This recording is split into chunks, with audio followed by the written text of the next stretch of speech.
महंत दिग्विजय नाथ उठ खड़े हुए और कहा, बाबा जी, आप संतों के संत मेरे सामने बैठे हैं। आप दूसरों को मेरे पैर छूने को कह रहे हैं। नागेन्द्रहाराय त्रिलोचनाय भस्माङ्गरागाय महेश्वराय नित्याय शुद्धाय दिगम्बराय तस्मै नकाराय नमः शिवाय। रक्षा सूत्र चैनल पर सभी भक्तों का स्वागत है। हम सभी भक्तों को महाराज जी की अद्भुत पावन कथाएं सुनाने जा रहे हैं। कृपया सभी भक्त ध्यान से सुने। ऐसी बहुत सी कहानियां हैं जिनमें लोग महाराज जी के पैरों को छूते हैं। सबसे प्रसिद्ध कहानियों में से एक है जब एक वांछित डकैत महाराज जी के तख्त के पास महाराज जी के पैर दबा रहा था। महाराज जी का दूसरा पैर राज्य पुलिस का प्रमुख दबा रहा था। दोनों पूरी तरह से महाराज जी से मंत्रमुग्ध थे। महाराज जी ने पुलिस प्रमुख से पूछा, क्या वे दूसरे आदमी को जानते थे? पुलिस प्रमुख ने जवाब दिया, नहीं महाराज जी, मैं बस आपको देख रहा हूँ। यह महाराज जी के कमल चरणों की चुंबकीय शक्ति को दिखाता है। सामाजिक रूप से बड़ों और सम्मानित व्यक्तियों के चरण स्पर्श करना लगभग पश्चिम में हाथ मिलाने की तरह आम बात है। सुविधा के लिए इसे संकेत रूप में घुटनों तक कर ही किया जाता है।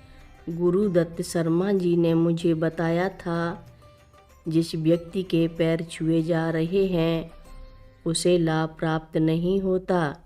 जो व्यक्ति पैर छू रहा है सभी लाभ उसी को प्राप्त हो रहा है। मुझे इस बातचीत से पता लगता है कि जिस व्यक्ति के पैर छुए जा रहे हैं उसमें अधिक शक्ति या भक्ति सांसारिक शक्ति है, बजाय उसके जो कि पैर छू रहा है। यह बिल्कुल उस तरह है कि जिस व्यक्ति के पैर छुए जा रहे हैं वह वस्तुतः ऊर्जा से भरा हुआ हो और बदले में पैर छूने वाले व्यक्ति को आध्यात्मिक या व्यक्तिगत शक्ति से इस कुंड से पानी पीने की अनुमति दे रहा हो। पश्चिम में इस तरह से पैर छूने के बारे में कोई सोच भी नहीं सकता। पैर छूने के बारे में लाइव इंडिया कॉम से पता चलता है कि भारतीय संस्कृति में ऐसे विशेष अवसर होते हैं जिन पर व्यक्ति से अपेक्षा की जाती है कि वह अपने से बड़ों के पैर छुए। इन अवसरों में किसी यात्रा पर जाना या वापस लौटना तथा शादी, धार्मिक और उत्सव के मौके भी सम्मिलित हैं। पहले के समय में छोटों द्वारा सुबह उठकर और रात को सोने से पहले अपने माता पिता के पैर छूने की एक प्रथा थी। हालांकि कई लोग अभी भी इस नियम का पालन कर रहे हैं, फिर भी सच्चाई यह है कि यह परंपरा अब धीरे धीरे समय के साथ लुप्त होती जा रही है। जब एक बड़े व्यक्ति के पैर छुए जाते हैं तो बदले में उसे पैर छूने वाले के सर पर हाथ रखकर लंबी उम्र, भाग्य और समृद्धि का आशीर्वाद देता है।